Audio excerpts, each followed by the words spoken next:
খুব একটা ভক্তিমূলক গান, বাউল গান মানেই আমরা দেহতত্ত্বমূলক গান কিছু আমরা শুনতে চাই, যে গানের মধ্যে অনেক জ্ঞান পাওয়া যায়। তবে এইসব গান গাওয়ার এটা সময় নয়, যেহেতু আমাদের প্রোগ্রামটা একটু দেরিতে শুরু হয়েছে, তো অনেক রাতে এগুলো গান গাইতে হচ্ছে, তো মন দিয়ে একটু শুনবে কেমন। আর ইয়াং জেনারেশন ভাইদের জন্য অবশ্যই অনেক নাচের গান আমরা গাইবো, ওয়েট করতে হবে, সকলকে নাচতে হবে। তার আগে কিছু ভক্তিমূলক গান আমার সকলের জন্য গাইবো। নিজেরই দোষে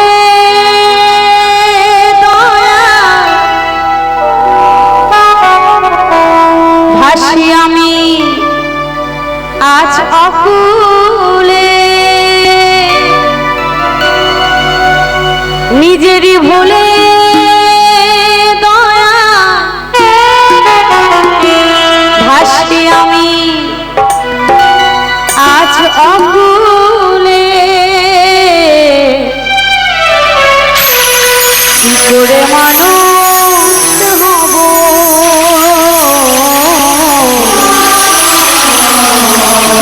দাও গুরু আমাকে বলে। এই পৃথিবীতে সবকিছুই আছে, শুধু মানুষ নেই। মানুষ আছে এখানে? কারা কারা মানুষ আছে একটু হাত তুলে দেখাও তো। এত ভয়, তার মানে আপনারা মানুষ না, বোঝা যাচ্ছে। আমি কিন্তু একদমই মানুষ না, আগেই বলে নেই, কারণ মানুষের মতো চেহারা পেয়েছি। সারাদিনে যে মানুষের একটা কর্ম করতে হয় সেটা কিন্তু করি না। খাই দাই ঘুমাই, একটা কুকুরও করে, একটা মানুষও করে। কি কুকুরটা কি আলাদা কিছু করে? খায় টাইম মতো, ঘুমাই টাইম মতো, ঝগড়া করতে যাই পাশের কুকুরের সাথে, আমরাও কিন্তু সেম করি। খাই দাই ঘুমাই, আবার পাশে সময় পেলে শাশুড়ির সাথে, জায়ের সাথে, পাশের বাড়ির লোকের সাথে ঝগড়া করতে যাই। তবে একটা কথা বলে যাই, আমরা আমাদের চোখে দেখা, আমরা তো রাতের বেলা করে বাড়ি যাই, আমাদের নিজস্ব গাড়ি আছে। তো বাবা কোটি কোটি টাকা খরচা করে ডাক্তার বানায়, মাস্টার বানায়, উকিল বানায়, ব্যারিস্টার বানায়, কিন্তু মানুষ বানাতে পারে না। মানুষ কোনো মাস্টারের কাছে গিয়ে হওয়া যায় না। মানুষ একটা সৎরূপী ভগবানের কাছে গিয়ে, গুরুদেবের কাছে গিয়ে মানুষ হওয়া যায়, তাছাড়া আর কোনো জায়গা নেই। তো আমরা তো কলিযুগের মানুষ, এখানে দীক্ষিত অনেক কম, কারণ বেশিরভাগ লোকের গলায় তুলসীর মালা নেই। আমরা যে হিন্দু ধর্মের মানুষ, আমরা যে ভগবানকে ভালোবাসি, আমাদের কোনো প্রমাণই নেই, কারো গলায় কোনো মালা নেই। কারণ আমরা সোনার মালা পড়তে সাহস পাই, তুলসীর মালা পড়তে সাহস পাই না। সোনার মালা পরে বাসে যাবেন, গলা কেটে দিবে, রিস্ক আছে। আর এটা তুলসীর মালা পরে যাবেন, কেউ গলাতে টাচই করবে না, একদম সেফটি, বরঞ্চ ক্ষতি কম হবে। তবে মানুষ হতে গেলে একটা সদ্গুরুর কাছে যেতে হবে, তাছাড়া কিন্তু আর কোনো জায়গা নেই। তাই বলছে, কি করে মানুষ হব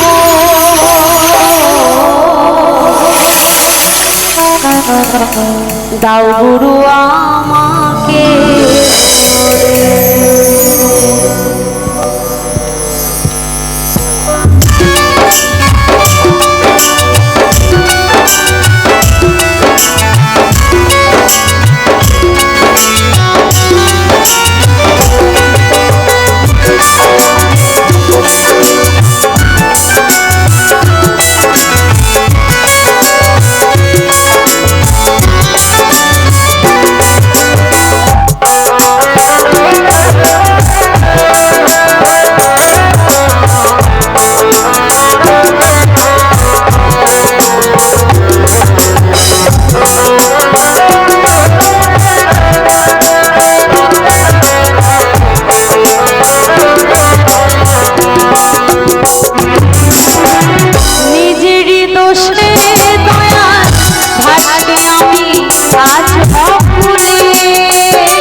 দাও গুরু